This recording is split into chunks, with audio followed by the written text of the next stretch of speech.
अस्सलाम वालेकुम दोस्तों। आज मैं आपको जो कहानी सुनाने जा रहा हूँ वो सिर्फ़ एक कहानी नहीं बल्कि एक ऐसा वाक़या है जो एक रात की एक अकेली ट्रेन के सफ़र में हुआ। लोग कहते हैं कि मैं झूठ बोल रहा हूँ, मगर मैं कहता हूँ जो मैंने देखा उसके बाद मैं कभी ट्रेन में अकेला नहीं बैठा। रात का वक्त था, बारिश गिर रही थी, हवा तेज़ चल रही थी और मैं शहर से एक छोटे गांव की तरफ जा रहा था। प्लेटफॉर्म बिल्कुल खाली था, सिर्फ एक बुजुर्ग पोर्टर खड़ा था जो मुझे देख के सिर्फ एक बात बोला, बेटा आखिरी गाड़ी में मत चढ़ना। मैं हंस के निकल गया, सोचा कोई पुरानी लोक कहानी होगी, लेकिन मुझे क्या पता था वो एक चेतावनी थी जो मेरी ज़िंदगी बदल देगी। ट्रेन स्लो स्पीड से प्लेटफॉर्म पर आई, अंदर काफ़ी लोग थे। मैंने अपना टिकट चेक किया, मेरा कंपार्टमेंट बिल्कुल आखिरी बोगी था। अंदर घुसते ही एक अजीब सी ठंडक महसूस हुई, जैसे किसी ने एसी फुल ऑन कर रखा हो, मगर एसी का कोई नामो निशान नहीं था।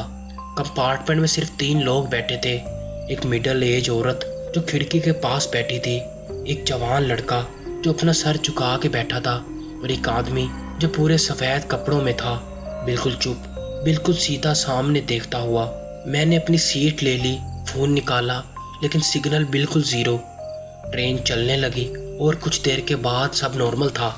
फिर मैंने देखा वो जवान लड़का एकदम उठकर दूसरे कंपार्टमेंट की तरफ चला गया, लेकिन दरवाज़ा खुला ही नहीं, जैसे किसी ने उसे अंदर खींच लिया हो। मैंने सोचा शायद मैंने गलत देखा, लेकिन मेरे सामने बैठी औरत ने धीरे से कहा, तुमने भी देखा ना? उसकी आवाज़ बहुत हल्की थी, लेकिन आंखों में अजीब सा डर था। मैंने हाँ में सर हिला दिया। उसने कहा, ये ट्रेन अपने रास्ते से नहीं जा रही, ये तुम्हें वहाँ ले जा रही है जहाँ से कोई वापस नहीं आता। मैंने उस बात को मजाक में समझकर मुस्कुरा दिया, लेकिन अंदर ही अंदर दिल घबरा रहा था। कुछ देर बाद मैंने खिड़की से बाहर देखा, लेकिन रास्ते का मंजर अलग था। जहाँ हमेशा छोटे गांव होते थे वहाँ सिर्फ अंधेरा और धुंध थी, जैसे हम किसी और दुनिया में एंटर हो गए हों। सफ़ेद कपड़ों वाला आदमी भी अब मेरे बिल्कुल सामने खड़ा था, मगर मैंने उसे आते हुए देखा भी नहीं। उसका चेहरा सफ़ेद, आंखें बिल्कुल काली और लबों पर हल्की सी मुस्कान। उसने बस एक लफ्ज़ कहा, अगला स्टेशन तुम्हारा है। मेरे सीने में एक ठंडी सी लहर दौड़ी और मैं खड़ा होकर दूसरे कंपार्टमेंट की तरफ भागा, लेकिन हर दरवाज़ा लॉक था। जब मैं वापस अपनी सीट पे आया तो वो औरत गायब थी, सिर्फ उसका दुपट्टा सीट पर पड़ा था, गीला, जैसे बारिश से भीग गया हो। ट्रेन एकदम से रुक गई। मैंने बाहर देखा तो एक पुराना स्टेशन था जिसका नाम बोर्ड पर आधा टूट चुका था। सिर्फ 2 लफ्ज़ पढ़े जा रहे थे, आखिरी, और नीचे कुछ खून से लगा हुआ था।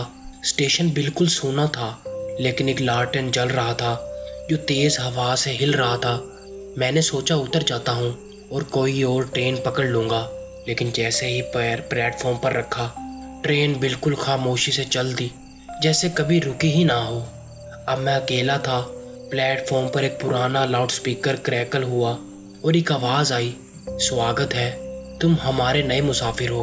मैंने पीछे देखा और वहाँ सफ़ेद कपड़ों वाला आदमी खड़ा था, लेकिन अब उसके साथ वो औरत भी थी और वो जवान लड़का भी।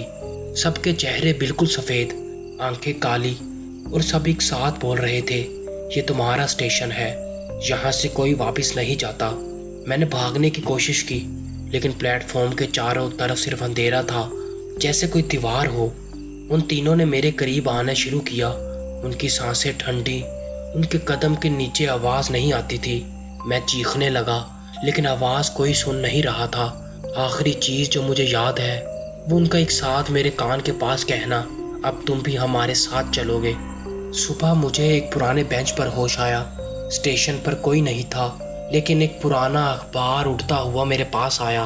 उसके फ्रंट पेज पर लिखा था, youth mysteriously disappears from midnight train, last seen on deserted platform. उसकी तस्वीर में मैं था। तब से मैं इस कहानी को सुनता हूँ, शायद कोई समझे, लेकिन हर बार जब मैं ये कहानी सुनाता हूँ मैं महसूस करता हूँ कि वो सफ़ेद कपड़ों वाला आदमी कहीं ना कहीं खड़ा सुन रहा होता है, शायद आपके पीछे। ये कहानी यही ख़त्म होती है और चलते हैं अपनी नेक्स्ट कहानी की तरफ। ये कहानी ऐसे पुराने महल की है जो सालों से सूना पड़ा है। लोग कहते हैं कि उस हवेली के कमरा नंबर 6 का दरवाज़ा कभी खोलना नहीं चाहिए। क्यों? इस बात का जवाब सिर्फ वही जानता है जो वहाँ एक रात गुजारता है और वापस नहीं आता। वाक़या कुछ यूँ है कि मैं एक डॉक्यूमेंट्री टीम के साथ एक छोटे शहर गया था। शहर के कोने पर एक पुरानी हवेली थी जो 1920s में बनी थी। मालिक कहते थे कि हवेली में अब कोई नहीं रहता, मगर हर रात एक कमरे से रोशनी और आवाज़ आती है। मालिक ने हमें अंदर ले जाने की इजाज़त दी, लेकिन एक शर्त रखी, कमरा नंबर 6 का दरवाज़ा मत खोलना। अंदर का माहौल अजीब था। दीवारों पर पुराने पोर्ट्रेट्स लटक रहे थे जिनके चेहरे धुंधले हो चुके थे। मिट्टी की एक बो होती थी जो सांस लेना मुश्किल कर देती थी।